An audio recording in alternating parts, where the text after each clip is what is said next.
Helicopter দুর্ঘটনায় ইরানের president Ebrahim Raisi এবং পররাষ্ট্রমন্ত্রী হোসেন আমির আবদুল্লাহিয়ান মারা গেছেন। সোমবার মেহের নিউজ এজেন্সি জানিয়েছে, হেলিকপ্টারটি দুর্ঘটনার কবলে পড়ার খবর পাওয়া যায় সেখান থেকে আসা একটি জরুরি ফোন কল থেকে। প্রেসিডেন্টের সঙ্গে থাকা কর্মকর্তাদের কেউ ওই ফোন কল করেছিলেন বলে ধারণা করা হচ্ছে। ইরানের রাষ্ট্রপতি, পররাষ্ট্রমন্ত্রী এবং পূর্ব আজারবাইজান প্রদেশের গভর্নর মালেক রাহমাতি সহ হেলিকপ্টারের অন্যান্য আরোহীরা শহীদ হয়েছেন।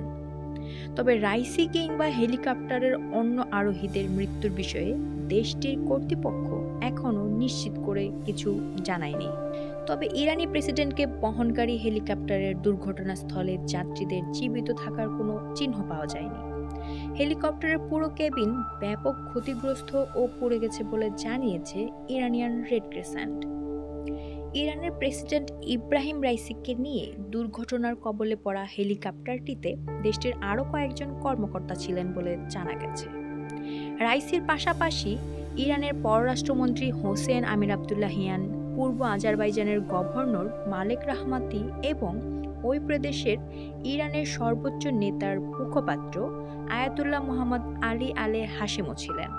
ইরানের স্বরাষ্ট্রমন্ত্রী আমির বাহিদিও বলেছেন, ওই হেলিকপ্টারের সঙ্গে যোগাযোগ স্থাপন করা হয়েছিল, তবে কথার মধ্যেই সংযোগ বিচ্ছিন্ন হয়ে যায়। তবে প্রেসিডেন্ট ও তার সঙ্গীদের সঙ্গে কি ঘটেছিল সে সম্পর্কে কিছুই জানানো হয়নি। বৈরী আবহাওয়ার কারণে উদ্ধার অভিযান ব্যাহত হচ্ছে বলে জানিয়েছেন দেশটির কর্মকর্তারা। এদিকে বিধ্বস্তের খবর প্রকাশের পরপরই কান্নার রোল পড়ে যায় ইরান জুড়ে। মসজিদ থেকে শুরু করে রাস্তা, সব জায়গায় বিশেষ দোয়া করা হয়। রাইসির জন্য প্রার্থনা করতে নাগরিকদের প্রতি আহ্বান জানান সর্বোচ্চ ধর্মীয় নেতা আয়াতুল্লাহ আলী খামেনি। একই সঙ্গে জনগণকে উদ্বিগ্ন না হওয়ার আহ্বান জানিয়েছেন তিনি।